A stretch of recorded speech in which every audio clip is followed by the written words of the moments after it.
So much of raw neuroanatomy we learned. What's the use if you don't know how those neuroanatomical structures damage in various brainstem lesions look like?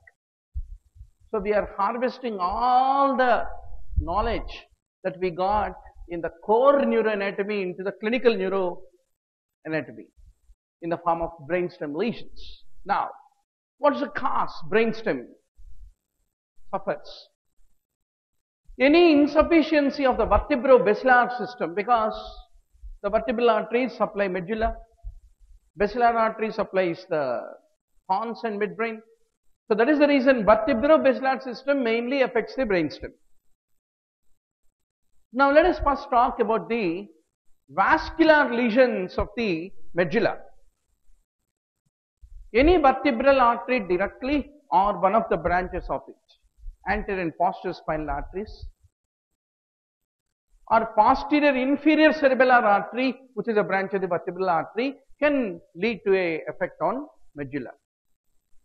So I hope this lecture won't be enigmatic for you because you already have gone through cerebral circulation, circle of Willis already in our previous class. First, let us talk about medial part of medulla, what structures are there, and if there is any infarction leading to medial medullary syndrome, what effects will be there? First question, why will medial medulla get infarcted? Which vessel is culprit? Don't forget, anterior spinal artery, which is the branch of the vertebral artery, lead to medial medullary syndrome. Now what structures get affected? Cardiacospinal tract is passing through medial part of medulla, not the lateral part. So contralateral hemiparesis will be there. Medial lemniscus is affected, hence contralateral loss of proprioception, vibration will be there. Hypoglossal nerve roots are located, hence ipsilateral tongue will show lower motor neuron type of a flaccid paralysis because the nucleus of the hypoglossal is affected in the medial medulla. So this is how, doctor, we have a hypoglossal nucleus and is typically located, and medial lemniscus is also located in the medial part of the medulla. Pyramid and the corticospinal tract is also passing through the medial part of the medulla in this strip, hence all the three get affected. So this is the typical site of lesion where pyramid is affected and hypoglossal nucleus is affected and the medial lemniscus, all the three get affected in the medial medullary syndrome. Then comes the lateral medullary syndrome. It is also called Wellenberg's lateral medullary syndrome. Why will it result? It is the vertebral artery directly or one of the branches of it, pica, posterior inferior cerebellar artery. It is the one which supplies the lateral part of the medulla. Now what do you see? In the lateral part of the medulla, we have the vestibular nuclei. That's the reason there is a nystagmus, nausea, vomiting, vertigo, etc., etc. Lateral medullary is very common to see in the clinical practice than the medial. Then inferior cerebellar peduncle is located, which is connecting medulla with cerebellum. So same side cerebellar signs will be there because medulla and cerebellum connection is being cut down. So dystaxia, dysmetria, dysdiadochokinesia, all cerebellar dysfunction features will be there. So this is a classical picture which you have to remember about lateral medullary syndrome. See, we have one vestibular nucleus, medial longitudinal fasciculus, then there is a spinal trigeminal tract bringing the pain and temperature from the ipsilateral side of half of the face. Agree? Then there is a spinocerebellar tract which is bringing the contralateral pain and temperature. Then there is a spinothalamic tract and there is a nucleus ambiguous. There is a olivary nucleus. So these are all the structures which are there in the lateral part. Then medial part you have only three structures: hypoglossal nucleus, then medial lemniscus, and the corticospinal tract. Only three structures medially. Everything else is lateral, including the sympathetic tract, nucleus ambiguus, spinothalamic tract, olivary nucleus, and vestibular nucleus. They are all typically located laterally. So this is a typical lesion, which is the lateral medullary syndrome basically. Then one more way to depict the same problem of the lateral medullary infarction, where the motor nerve nuclei of the 10th, 9th, everything are typically involved. Now, because of the involvement of the nucleus ambiguus in the lateral medullary syndrome, what will you get? Ipsilateral, laryngeal, pharyngeal, palatal, all of them become paralyzed. And there's a loss of gag reflex, there's a dysarthria, dysphagia, dysphonia, hoarseness of voice, because recurrent laryngeal nerve is a branch of the vagus. Vagus has got its roots from nucleus ambiguus. So this is a quick picture. Anterospinal artery lead to medial medullary syndrome. Posterior inferior cerebral artery can involve lateral medullary syndrome. Even vertebral artery directly also can lead to the lateral medulla get affected, right? And even posterior spinal artery can affect the lateral part of the medulla, a part of the lateral part of the medulla. Ultimately, the vertebral artery and its branches will destroy the medulla. Then, glossopharyngeal nerve roots are there in the lateral medullary syndrome involved. That's the reason there is a loss of gag reflex. Vagal nerve roots are affected, either directly because of the lesion in the nucleus ambiguus or because of the vagal nerve roots themselves. After leaving the nucleus ambiguus, they may get affected. Spinothalamic tract is involved, hence contralateral loss of pain and temperature. Spinal trigeminal tract and nucleus, hence ipsilateral loss of pain and temperature on the face. Descending sympathetic tract is involved, hence ipsilateral hornets will be there. So that's all the story of lateral medullary syndrome of Wellenberg. Still, if we did not understand why these symptoms, then we need to go back to the neuroanatomy once more. But you all have understood. Nowadays, Brainstem is a small joke for all of you, right? Now, what are the vascular lesions in pons? Any occlusion of the basilar artery after the two vertebral arteries have concluded together, or anterior inferior cerebellar artery arising from the basilar artery, or transverse pontine arteries which are perforating branches of the basilar, and superior cerebellar artery, any of them can occlude and lead to the pons into a difficult scenario. Now let us take up the pons. Pons is not like medulla. Pons is inferior pons, superior pons. Medial inferior, medial superior, lateral inferior, lateral superior. 4 syndromes we need to think about pons. Just if you know which structures are more rostral and caudal, you can explain everything.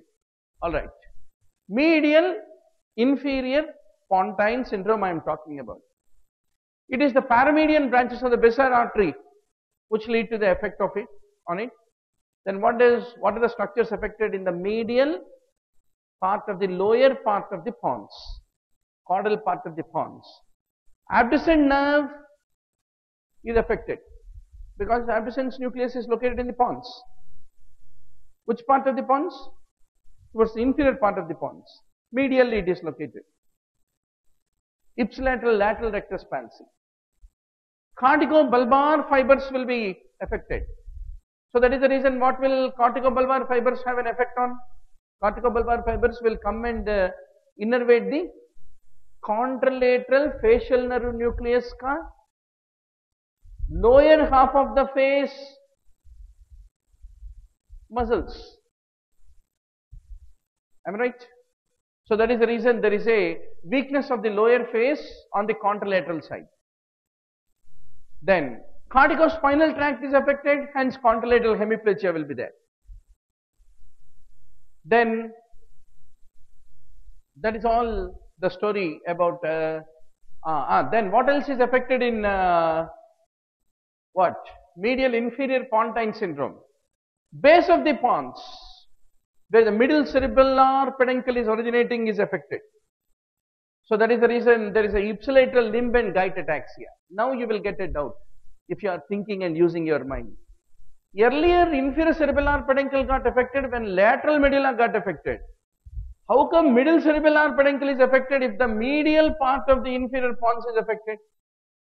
It's like that. It is arising from that part. What can you do or what can I do? Right? But remember, middle cerebellar peduncle is involved in the medial inferior pontine syndrome. Lateral medulla involvement may inferior cerebellar peduncle is involved. Then medial lemniscus, just like in the middle medullary syndrome, can get affected, and proprioception of the contralateral side can get affected. Already decussated, no, at the level of the lower medulla.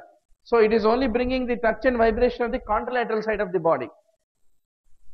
Then that's all the story about what?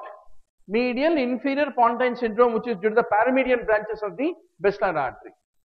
Then comes a very important syndrome after this, which is called as lateral inferior pontine syndrome. There is a name given for it, which is called ICA syndrome. What is PICA syndrome? Lateral medullary syndrome of Wellenberg is called PICA. So ICA bhi hona chahiye. So ICA syndrome is then called lateral inferior pontine syndrome. Now, what are the important structures which are affected? Lateral part mein you have facial nucleus. Nucleus only, not corticobulbar fibers. So that is the reason what will happen. Facial nucleus is affected means lower motor neuron type of a Bell's palsy like type of ipsilateral facial paralysis will be there. Then loss of taste from the anterior 2/3 is gone, and loss of corneal and stapedial reflexes, all because of the facial nerve nucleus involvement. Then cochlear nuclei are affected, hence there is a development of a central nerve deafness if there is a lateral inferior pons involved. Then vestibular nuclei are affected, hence nystagmus.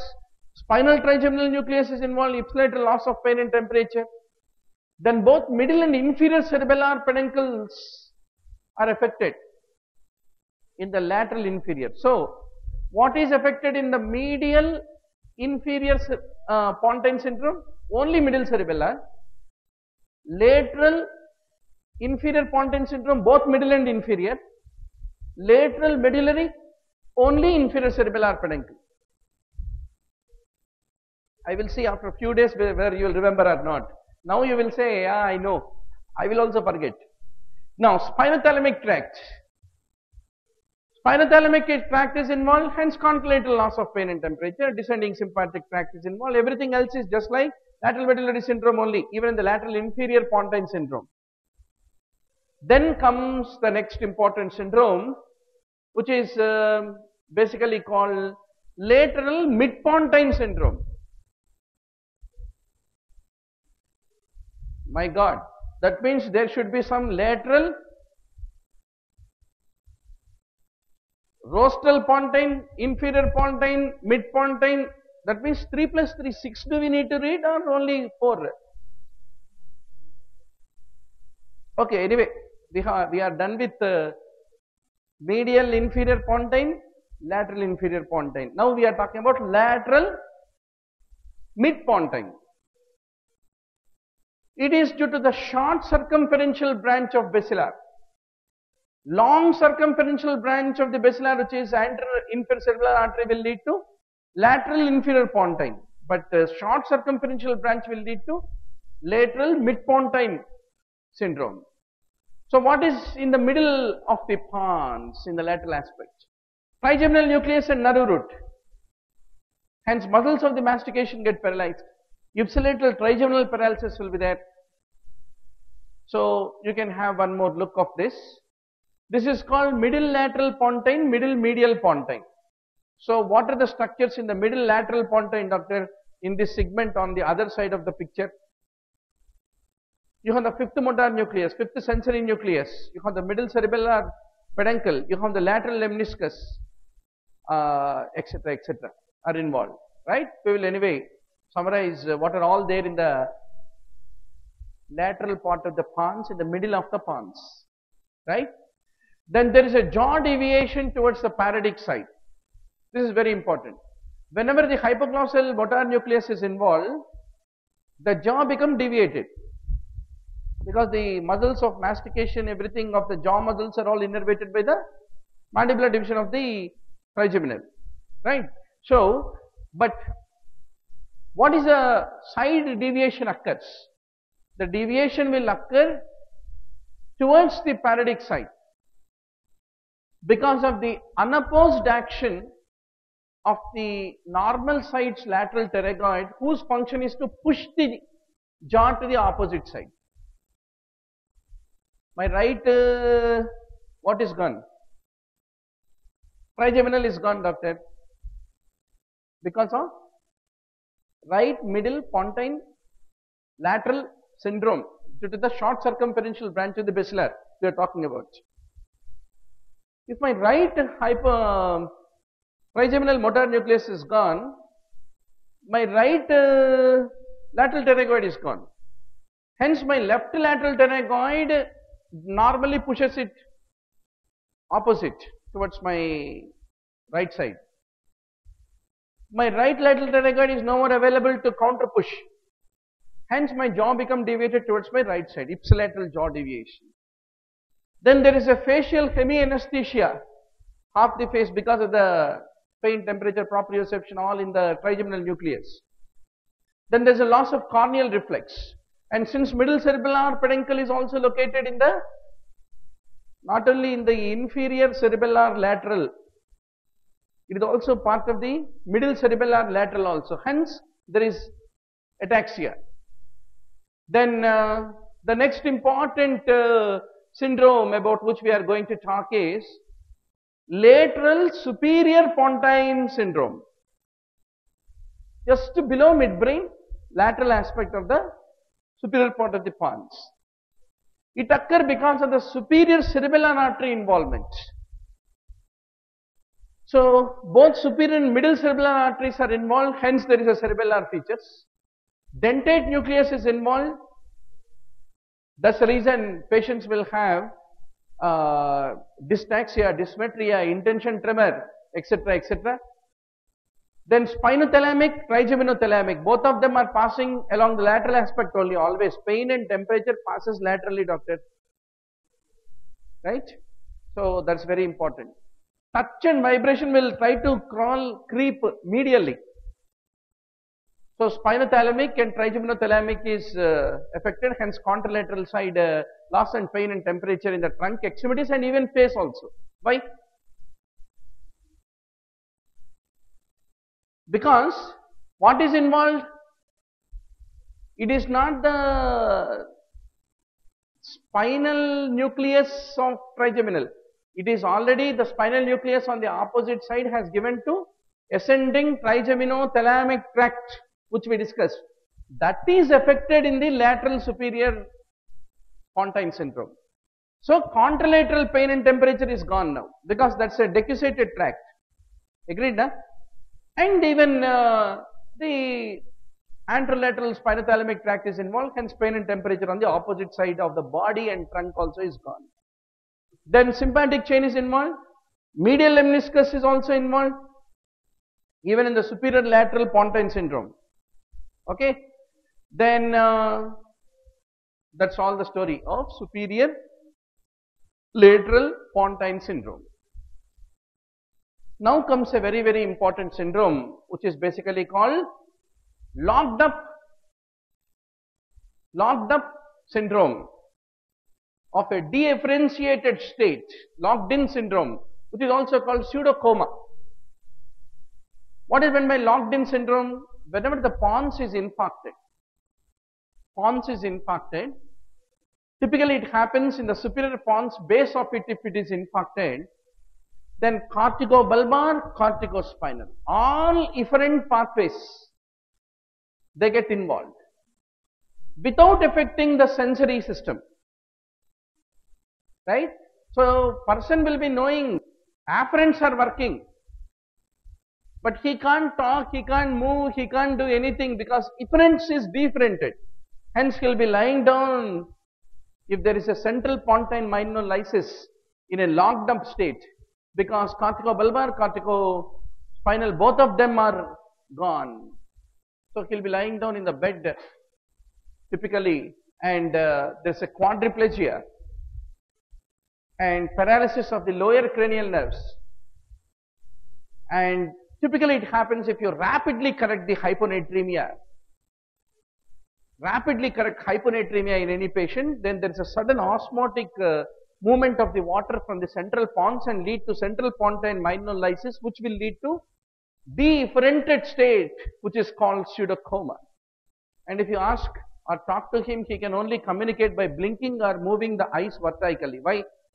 The vertical movement of the eye is still controlled by midbrain. Right? That is the only thing which is retained for him to answer you. So there are few named syndromes which you need to remember. Millard-Gubler syndrome. What does it mean? It means to say ventral pontine syndrome is called Millard-Gubler. So 6th and 7th cranial nerves are involved along with the fibers of the corticospinal tract. So hence there is a paralysis of the abducens, facial nerve and the contralateral hemiplegia because of the corticospinal tract involvement. This combination is typically seen if the ventral part of the pons is affected, which is called Millard-Gubler. 6th, 7th with corticospinal tract involvement is called Millard-Gubler. What is Foville syndrome? Lower dorsal pontine syndrome is called Foville. Typically it occurs because of the perforating branches involvement. In this, the PPRF, nuclei of cranial nerve 6th and 7th, corticospinal tract, medial lemniscus, MLF, all of them are typically affected in Foville syndrome. So in them there is a ipsilateral gaze palsy, facial palsy, contralateral hemiparesis, along with hemisensory loss and internuclear ophthalmoplegia, the combination you find with Foville. Very easy to remember. Then Raymond-Seston syndrome. It is nothing but a little less extensive than the lesion of the Millard-Gubler involving the basal pons. In this only abducens palsy with contralateral hemiplegia without 7th nerve palsy. See in Millard-Gubler what do you have? 6th, 7th and also pyramidal tract involvement. All the three. Corticospinal tract involvement. But in this 7th won't be there, then it becomes Raymond-Seston. Now doctor, what are the various lesions of the midbrain? Let us be very, very sure about. So,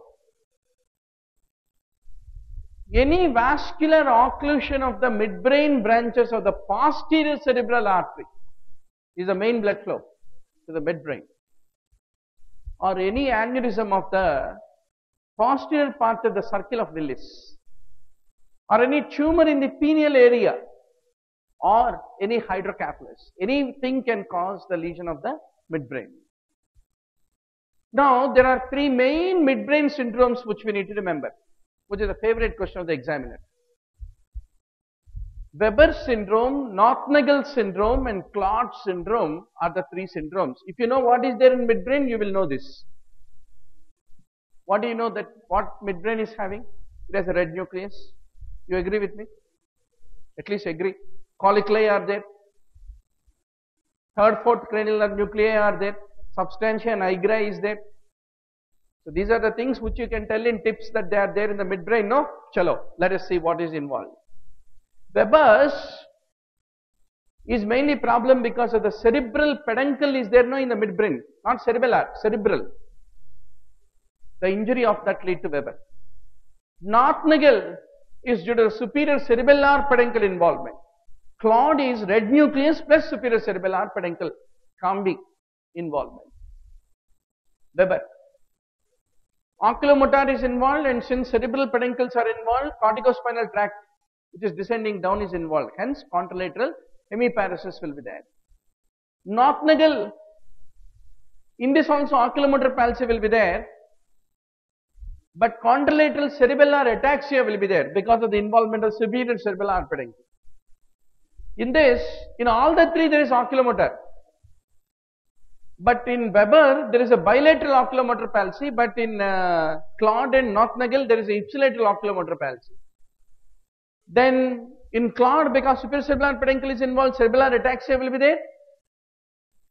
Then, because red nucleus is involved, there is a tremor, chorea, and ethitosis. So, this is the typical combination in the case of the Claude. Now, why midbrain get involved? Penialoma or a germinoma in the penial area can also affect the midbrain. Now, what are the main causes whenever midbrain get affected? Why do we get various syndromes? As we have already seen, superior colliculus and pretectal area can get involved. We are talking about Parinod syndrome. What is Parinod? Fundamentally, doctor, it is also called dorsal midbrain syndrome is called Parinod. So, Parinod generally occur if there is any penialoma, then it leads to Parinod syndrome where dorsal midbrain is involved. So, in the dorsal midbrain, what are the structures you have seen? Superior colliculus. So, there is a paralysis of upward and downward gaze. Then there are pupillary disturbances. Why? Because pretectal area is involved. Pretectal, Ringer, Westphal and light reflex, no. So, there is a reason pupillary disturbances. There is an absence of convergence. So, these are all the problems because of those affected structures. And what is that which is dividing the midbrain into tectum and tegmentum? Yesterday we have seen there is a river flowing and there are two banks. उस पार पे tectum, इस पार पे tegmentum, बीच में जा रहा है गंगा नदी. That is cerebral aqueduct.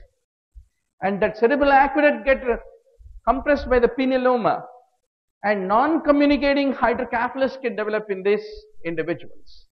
So what you are seeing is a non-communicating hydrocephalus because of a penialoma which is compressing the cerebral aqueduct and also leading to limitation of the vertical gaze of the patient in case of a dorsal midbrain syndrome.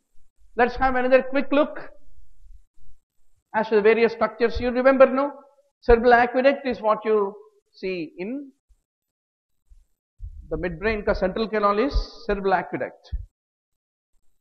Then you have a mesencephalic nucleus is in midbrain only of cranial nerve 5.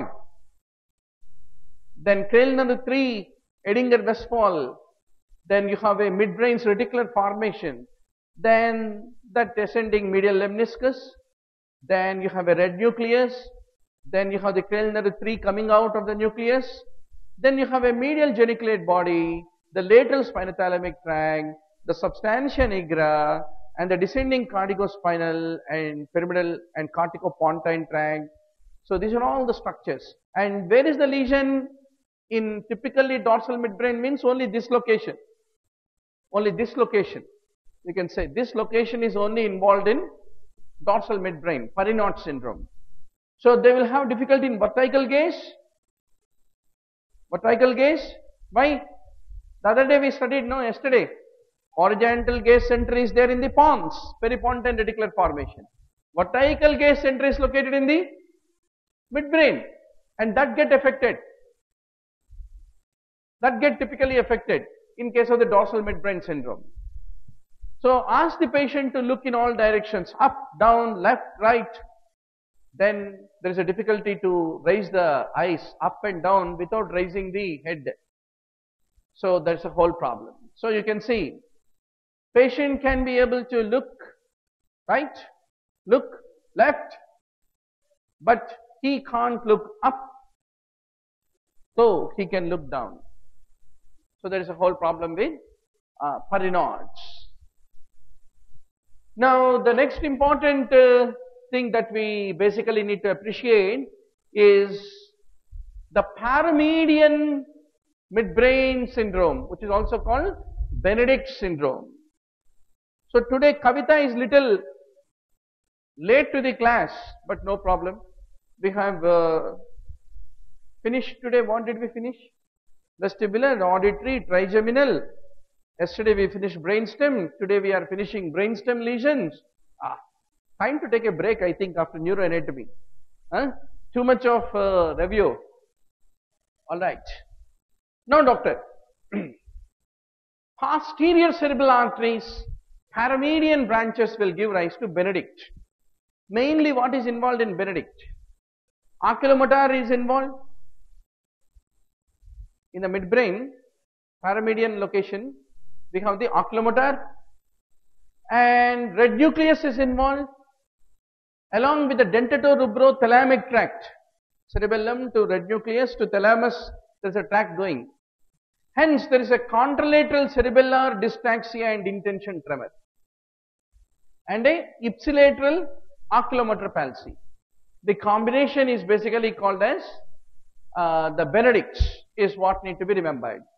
Then in addition to that, medial lemniscus is involved, hence contralateral loss of proprioception is the part of it to complete. Now, doctor, the next important thing that we need to know is the Weber syndrome. What is the other name given for the Weber, doctor? It is also called medial midbrain syndrome, is what need to be remembered. Already we discussed the Weber. That is oculomotor is involved, corticobulbar, corticospinal. The combination becomes the Weber.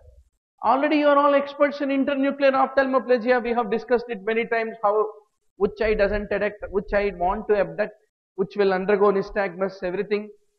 So no need of repetition. You have to say, look at me, look to right, look to left, look at this object. What is still retained, doctor? Typically, when one eye is abducting, the other eye is unable to adduct. But if you ask the person to look at a near object, that both eyes will converge, both eyes will adduct. Convergence is normal. But at the time of the lateral gaze, when one eye is abducting, the other eye is not ready to adduct. But otherwise it can still adduct if the person is looking towards a near object. So problem is not with oculomotor nerve or with the nucleus. It is problem with what in internuclear ophthalmoplegia? Connection between the oculomotor on one side and the abducens on the other side. That is the medial longitudinal fasciculus. Last but not the least is the jugular foramen syndrome, which you need to remember. What is the jugular foramen syndrome, doctor? So jugular foramen, cranial nerve 9, 10, 11, all the three will be passing. That's the reason any lesion compressing the jugular foramen, any tumor, typically will cause all the three typically becoming affected with laryngeal paralysis, palatal paralysis, loss of gag reflex, etc., etc. So that makes you the top neurologists, because you know neuroanatomy now. And once more, when we discuss in general medicine, neurology, even that time these notes you must be able to recall and retain and reproduce. That's the idea. So thanks for a patient listening, doctor. We'll catch up tomorrow.